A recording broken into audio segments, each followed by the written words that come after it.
Hey, good to see you. So I was reading about people your age, and apparently you have something more than anybody in history. Do you know what that thing is? Mental health problems. Okay, I really thought it would be like cell phones, but yeah, actually Sarah got it. It's stress, okay? And that's not that exciting. If they mean it's exciting, she got it right, but you're like, oh, great, right? Apparently, your generation has more stress than anybody in history, okay? And in fact, they say that you have more stress than adults do, more stress than your parents, than your grandparents. And for some reason, you have a lot of stress. Does anybody agree, feel like that might be true? I've seen some nodding. Okay, 2 people raising their hand. Everybody else is raising it inside. Are you doing okay? You're like, I'm stressed. Okay, I understand. Now, they've got a lot of reasons why they think it might be. Some people think it may be these that are called part of the problem. Like, okay, when I was a kid, when you went to school, if you had friend problems, when you went home, they kind of stayed at school. You might still worry about it. But now you go home and you get on social media and they're making a post about you and you're seeing this other thing, and it's like the problems just keep coming. You know what I'm saying? They don't just stay there. And then, I don't know, maybe there's some other factors in that. I don't know what it is, but apparently you're stressed out, right? and I feel that too. I think that a lot of people, especially nowadays, are extra stressed out. And I don't know, I get stressed out over dumb things sometimes. Do you? Okay, one time I'm just laying in bed. This is not that long ago. I'm laying in bed, I'm asleep, and I have a have you ever had a dream stress you out? Okay, I had one of these dreams, and what was going on was there was we had a really big youth service, a lot of people, like the big event in a couple of weeks. Okay, and in my dream there's all these people here, and you're all so excited, and right before service, I remember I forgot to write something to talk about every single time, and then no one will let me prepare, and I get up here, and then no one will pay attention. Everyone's just playing games and doing their own thing. And then I wake up, and I'm like, I feel this stress. I'm thinking about, man, I gotta make sure I don't forget. And I'm like, wait a minute, this is a dream. Why? Have you ever done that? Okay, I used to do it about tests all the time. I would dream that I went to sit down, and they gave me a test, and then I realized I hadn't studied for it, and I'd wake up stressed out. I don't know. Maybe you'd just get stressed out about you went to school in your underwear dream. I don't know. Okay, have you ever had that? Some of you are like, oh no. Yeah, we've had different. I get stressed out about silly things. You get stressed out about real things too. Okay, you got family things, or coming up with school, and there's all kinds of things that can cause you stress. And stress can really cause you problems. Did you know that? Yes. Look at somebody and say, wake up. Okay, good. Look at somebody else and say, don't stress out. Okay, I was just reading about some of the things that stress can do to your physical body. Okay, one of them, trouble sleeping, okay, which I have totally gotten. Have you ever been just laying in your bed, you can't sleep because you're stressed out, okay? Trouble sleeping, headaches, irritability. Okay, now you probably know that person. When they're stressed out, you're like, do not be around her or him, whatever, today, because, because when they're stressed out, they're just okay, and I know that person, okay, irritability, constipation or diarrhea, I don't want to talk about it. I hope it's not the same time. Anyway, whatever. Lack of energy, lack of concentration, which is horrible because you're probably stressed out about something you need to do, and you can't concentrate and you can't have energy, and so it's making it even worse. Eating too much or not eating at all. Which, some of you are one or the other, right? Some of you get stressed out and you're like, where's the ice cream? I need it now, okay? And you just start eating, or chicken wings, whatever your thing is. Or the way I was growing up, if I was stressed out, I just didn't eat. I skipped lunch so many times at school. If I had a test on the second half of the day, there was no lunch because I was just stressed out. I would just skip it, whatever. I'd eat something out of the vending machine later when the stress was gone. But I just didn't do that. So some people, you're eating, I just need chocolate. Where's my chocolate, okay? Or some of you just don't eat at all, okay? What else? Where are we at? Anger, sadness, higher risk of asthma flare-ups, tension. She's like, that's hilarious, they're asthma. That was a random place to laugh. That's good. All right, tension, I already said that. Stomach cramping, stomach bloating, skin problems. I'm like, does this mean your acne flares up when you're stressed? It's like, and then you're more stressed because your face exploded. I've been there, okay, I had acne, I understand. Skin problem, depression, weight gain or weight loss. I guess that depends on if you do the ice cream or the not. Okay, I don't know.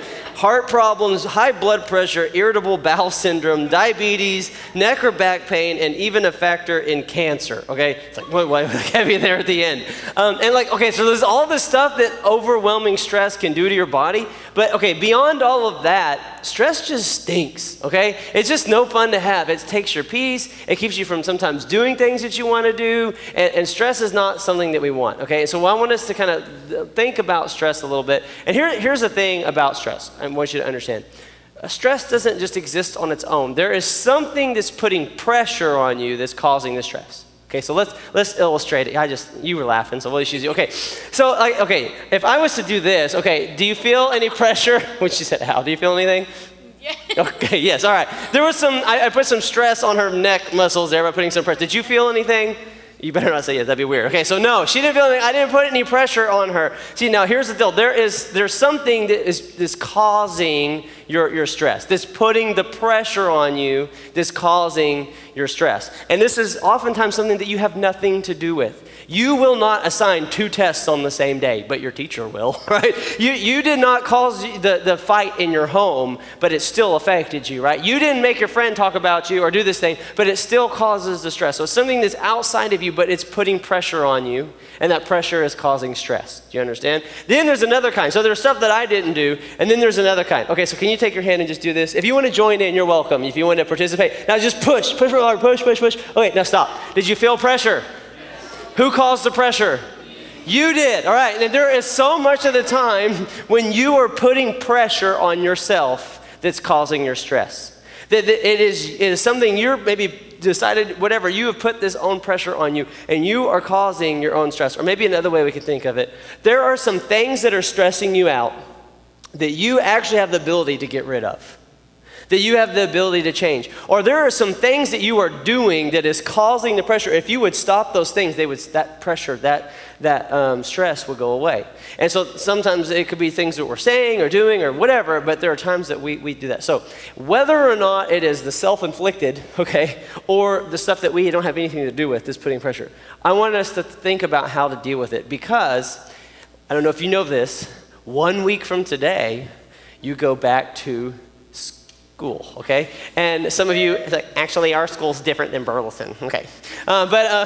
Yeah, and so here's the thing. You're going to go back, and most of you, and there's going to be, that is one of the places where many of you deal with stress and you deal with pressure, whether it's because of, pressure from your parents, pressure from a teacher, pressure to succeed. Sometimes it's just there's all the friend drama that goes on and relationship drama and all of that kind of stuff that happens, and you feel the weight maybe coming from all these different angles, and some of it you're doing yourself and some of it's from other people. We want to learn how to deal with it, because I believe that Jesus wants you to have and live in peace. And the reason I believe it is because Jesus said to his disciples and also to us, "Peace I leave with you, my peace I give you." This is John 14:27. So he says, I have peace and I'm going to give it to you. And he has a peace, he says, it's not like the world gives, it's a little different, it's a special kind of peace. And I want you to know what that is, because as you go into the school year, there's going to be a lot of potential for pressure and stress. And so I want us to be ready to deal with it so that you cannot be stressed out. Would that be good? And at the end, I'm going to give you a tool, okay, something that you can go to that will help you to live a life of peace. Okay? And I think it's going to be really helpful for you. And to do this, I want to go to one of my favorite chapters in the Bible. It is the first chapter I ever memorized, the whole chapter. Okay? And I haven't actually memorized very whole chapters. And we're going to look at Psalms 23. Psalms 23. And we're not even going to look at the whole thing. However, I recommend, especially if stress is a thing for you, okay, that you read that. So you can write it down, Psalms 23. And that should be something that you begin to learn, that you look at, that you learn. I memorized it when I was 10 years old, okay? And my daughter memorized it when she was 3 years old. So you can do it, all right? So I have a video of it, I have proof, okay? And you can learn this chapter, but we're not going to even do the whole thing tonight. We're just going to look at a little piece of it. And I think it will help you deal with your stress. Do you want to have victory over stress? Say yes. Okay, so let's talk about this. This is Psalms 23. This is written by a guy named David, and he just talks about the Lord and what he does for us. So he starts it with this. He says, "The Lord is my shepherd. I shall not be in want." Now, here's the first thing. Jesus is our shepherd. Okay, in the New Testament, Jesus says, "I am the good shepherd." Okay, he is our shepherd. In other words, if you think, okay, if we're in this analogy, we are sheep. And sheep need a shepherd, okay? And a good shepherd does this. He takes care of his sheep.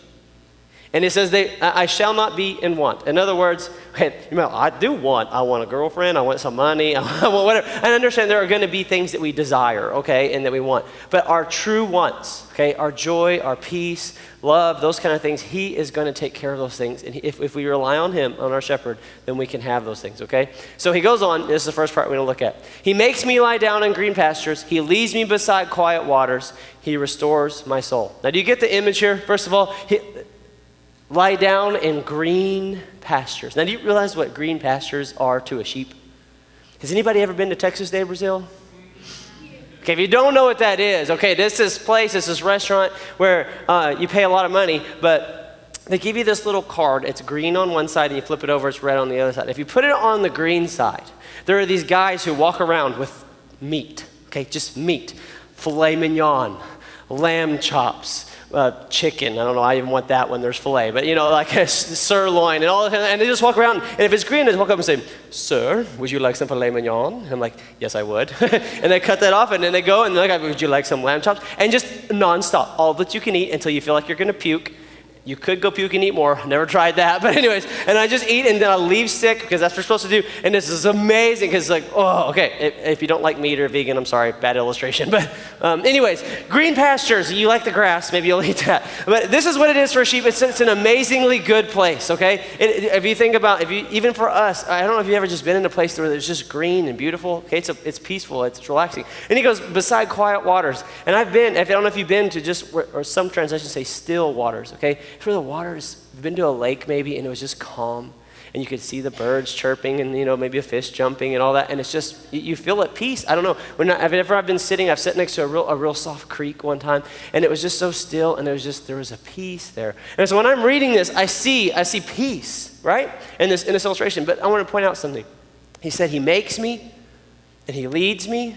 If we went to the next one, he says he guides me in paths of righteousness. He guides me, okay? And here's the thing, though. A lot of people live their life and they say, well, nobody's going to make me do anything. Leads me, I want to lead my own life. I don't want anybody leading me. I want to lead my own life. And I want you to see something, that these green pastures and these quiet waters are for people who will obey, who will let him lead, who will let him make him. That what we tend to do, though, is we want to say, and this is how we put the pressure on ourselves. I want to just do my own thing. And then we get ourselves in a mess. So apparently, when there is not quiet waters, but like a river that has like really fast waters, you can imagine that, okay? The sheep will come and be like, okay, I want water, okay? And they'll go to get drink, and they start to drink, there's a problem. They have all of this like poof, right? What do you call it? I don't know. And all that. And the water starts to suck up in that, and they can actually get dragged into the water because of all that. And then they're going down the river going, okay? And the shepherd has that staff, the thing with the hook you've seen, and he can go out and now he's like, help, okay? And they'll pull him to the thing, and they'll pull him up on the shore, and they'll bring him to some quiet waters where they won't get whisked away. And this looks like us. I'm not going to let Jesus lead me.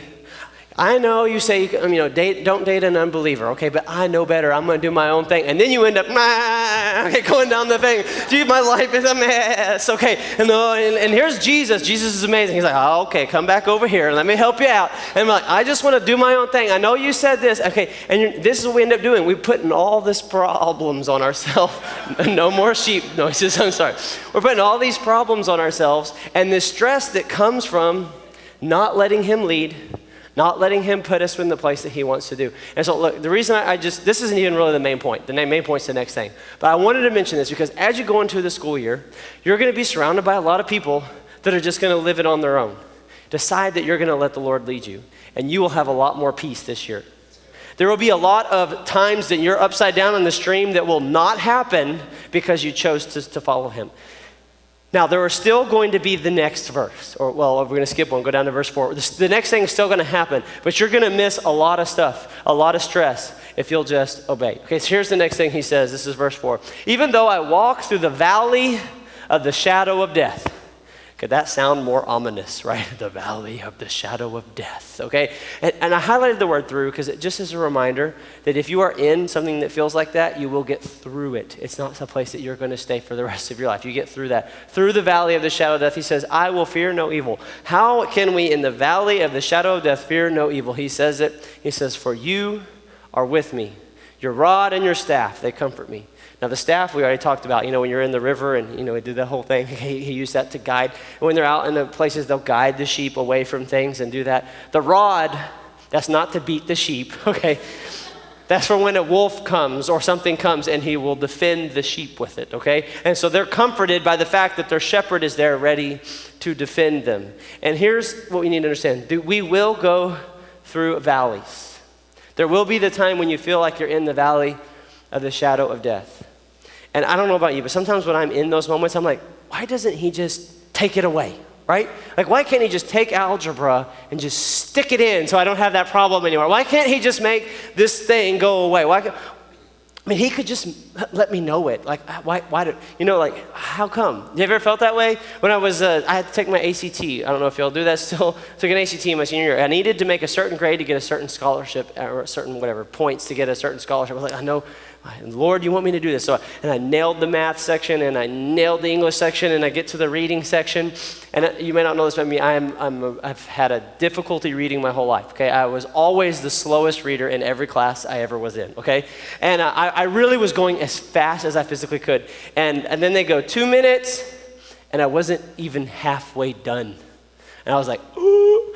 And so I was like, Lord, I know you want me to get a good grade. Lord, I know you want me to get good scholarships. Guide my pencil, oh Lord.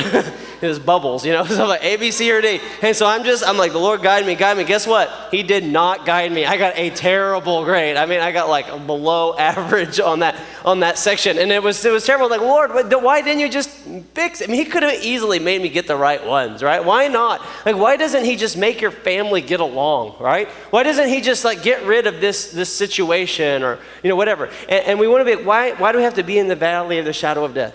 I read that you can do that with all kinds of things. Have you heard of like Shadrach, Meshach, and Abednego, the thrown in the fire, right? Why didn't he just make the fire go away? Why didn't he even have, that would have been cool too. Why did they have to get thrown in? And we can play this game with him, but here's the important thing. In all these situations, he's with us. And you're going to get through them because he's with you. And he can have peace in the valley because he's with you. And then he gives us this thing, and this is going to show us, I'm going to help show you this tool to help you to get through, okay? Through the valley. He says, you prepare a table before me in the presence of my enemies. In other words, there is, I like to imagine it like this, okay? Have you ever seen one of those movies and they're all fighting and doing all that kind of stuff, okay? Like with the sword fighting, okay? I don't know what y'all thought I was doing with my arms there. I didn't even, okay. And so they got swords and they're out there and they're fighting and they're like, okay. And I imagine this entire field full of people doing all that. And then in the middle of the field, there's a table. And so here's you go out and you sit down to eat. And there's all these people that want to kill you, but they can't. And you're just like, Okay, and it's like that. Okay, it's like, I don't know, that's how tell you what, y'all prepare my table for me. They're going to prepare a table because I want y'all to remember this and to see this. This is a thing that you can use for the rest of your life. Thank you. So here is my table. So for right now I actually do like you guys, but I'm going to pretend like you're my enemies, okay? You're all my enemies, okay? You are good people though, so this is just pretend. So you can all be different things. You can be math homework, okay? You can be English homework, okay? You can be the friends that betrayed me when I was in my sophomore year, okay? You can be, no, I was going to say you can be the girlfriend that cheated on me, all right? There's like, you got friends, you got your problems, okay, whatever that are, okay? You got family that betrays you, I'm not going to pick somebody to be lust or an addiction, okay? Whatever those different things are. So you got all of these things that cause you pressure and cause you stress, and they're all around you. And here's the image that you want. You're surrounded by your enemies, and you get to sit down at a table. Now, this is a good table because it's got Christian chicken, okay? You don't even have to pray over it. It comes pre-blessed from Chick-fil-A, okay? And so, look at this. This is good stuff, okay? Wait, we got to make it perfect, though. All right, there it is. Some of you are like, now there's somebody sitting at this table with you. I don't know if you know this, okay? Jesus is sitting at this table with you. I could have got a cardboard cutout or something. That would have been fun. Cardboard Jesus. But y'all can imagine Jesus, okay? And he's sitting at this table. And when I sit down and he says, hey, how's it going? It's like, oh man, I got all this stuff going on. I feel like I'm not going to make it. He'll go, you're going to make it. You can do all things with me. You're more than a conqueror. I'm going to help you through. And he will begin to comfort you in that moment as you're sitting there in the middle of the stress, in the middle of the stuff. And sometimes he tells you what you need to fix, by the way. You sit down and you're like, hey, Jesus. And he's like, hey, you need to knock this off. It's like, yeah, but I love you. It's like, yeah. I gotta tell you this. So the other day, I'm going to come back here. The other day, my daughter was doing some stuff she wasn't supposed to do. And so I disciplined her, just got on to her, talked to her about it. And so she's laying in bed, and we're putting her to bed. So we just did the discipline, and I said, I want you to know I love you. And she starts to cry a little bit, and she goes, will you always love me? I did. I go, yes, I'll always love you. Like trying not to cry, right? And because here's what you need to know. See, sometimes you may sit down and he may do a little discipline, but I want you to know he's going to love you, right? And he's never going to leave you. And I know that I need you to understand. I know that you go through real struggles, that these are like real problems.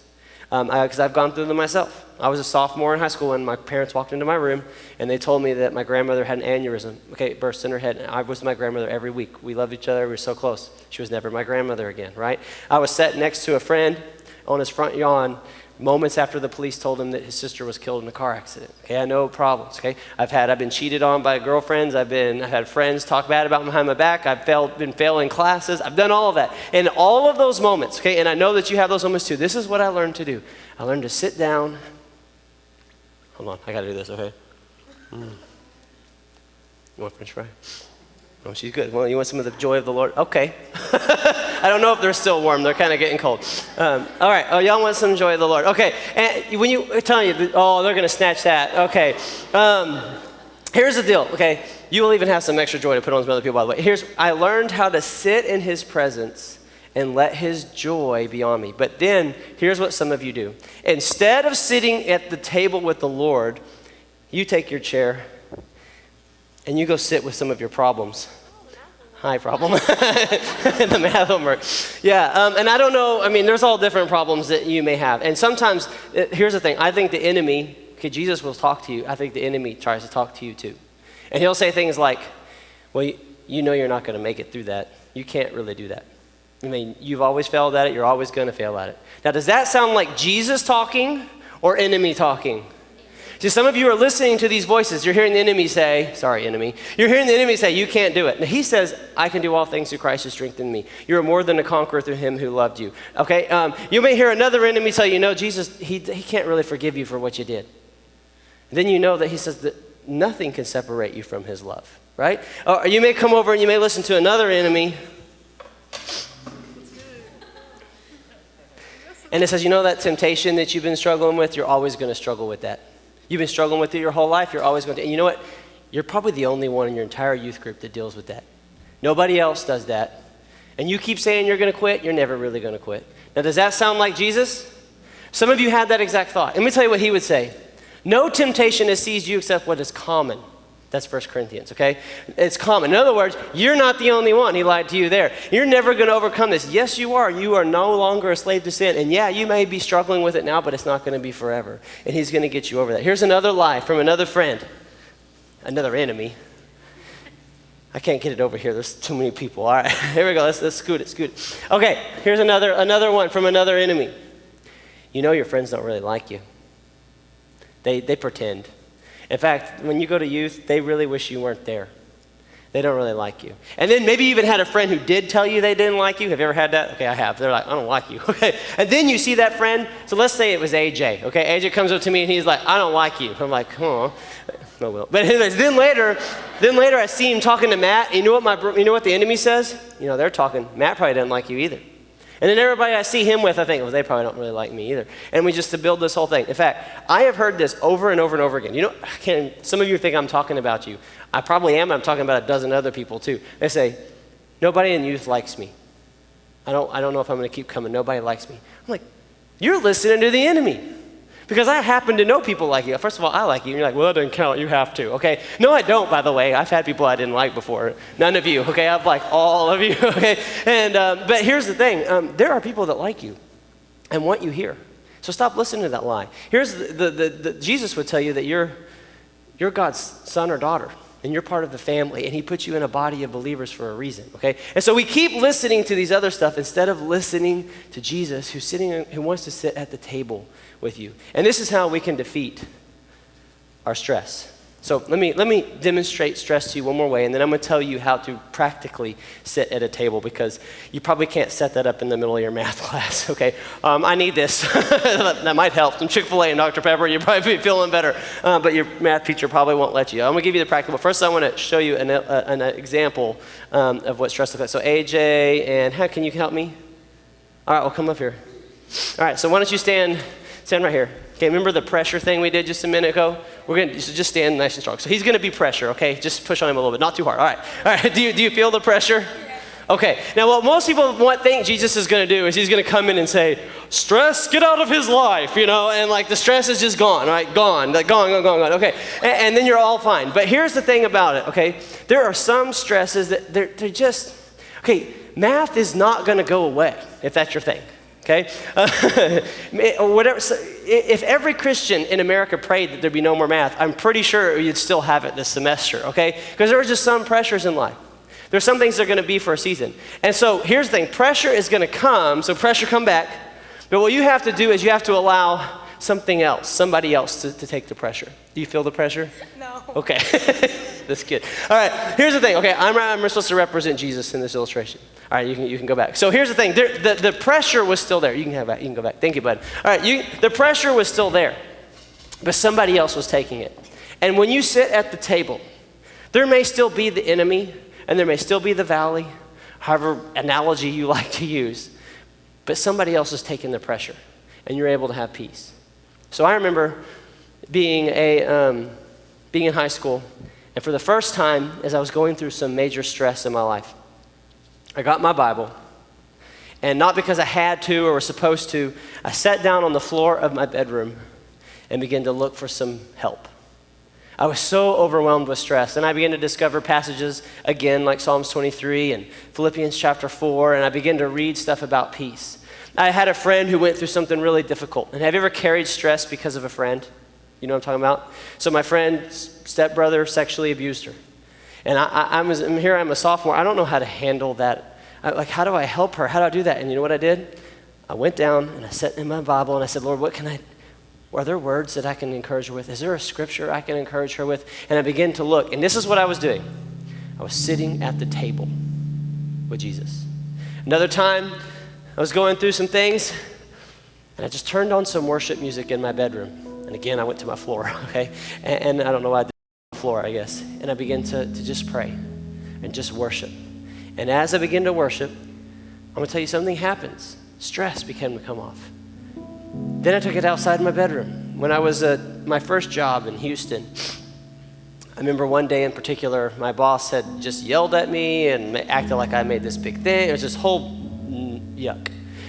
And so I go into my office, I'm just kind of feeling the weight of everything and all of that. And I turned on some worship music. And here I am at work, okay? And just listening to a song, I closed my eyes and I didn't sing or anything. Just in my heart was just worshiping the Lord. And you know what I was doing right there in my office? I was sitting at the table with Jesus. And by the time I left my office, the problem was still there, but I had peace. And I was able to walk through the valley with some peace. And what you need to get in the habit of doing is as you go through your days, when the pressure begins to come, that you find a way, reading your Bible, listening to a worship song, talking to God through prayer, to sit down at his table and just let his peace come. And it will. Sometimes it takes me a couple minutes, sometimes it takes me a long time. But you find those moments and you get in peace. Guess what we do? Every Wednesday night, every Sunday morning in the other room, we have a time of worship. And you know what you can do in that moment?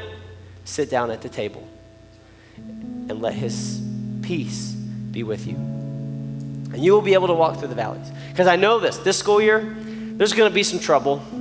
There's going to be some things. Somebody's going to say something they shouldn't. You're going to have too many assignments all at once. Somebody, a parent, your mom or dad says you need to be doing this. Why aren't you doing this good enough? And you just feel like you're never measuring up. And all this pressure starts to come. And you need to know that you can sit at a table with Jesus, let him give you peace and strength to stand up and just keep walking through that valley. And eventually you'll get on the other side. And when at the very end, he says, surely goodness and mercy will follow me all the days of my life. And you will be seeing that in your life. So maybe right now you are in the middle of a valley. You've got that pressure, okay? Whether it was something you did to yourself or, something that's being put on you. One of the things we can do to sit down at this table is to let people pray with us. So as we end our service, what we want to do, if you're going through some stress, you're going through some issues, we want somebody to pray with you. And so we're going to sing part of a song together. But if you need prayer, there'll be people at the back of the room, and they're just going to pray for you and believe that the peace of God will begin to be with you. Let's pray together. Father, I thank you for your peace. I pray that we would learn to sit at your table. I pray that when the enemy seems to be all around, that we won't look at them, but we'll look at you. And I pray that we begin to really know your peace. In Jesus' name, amen.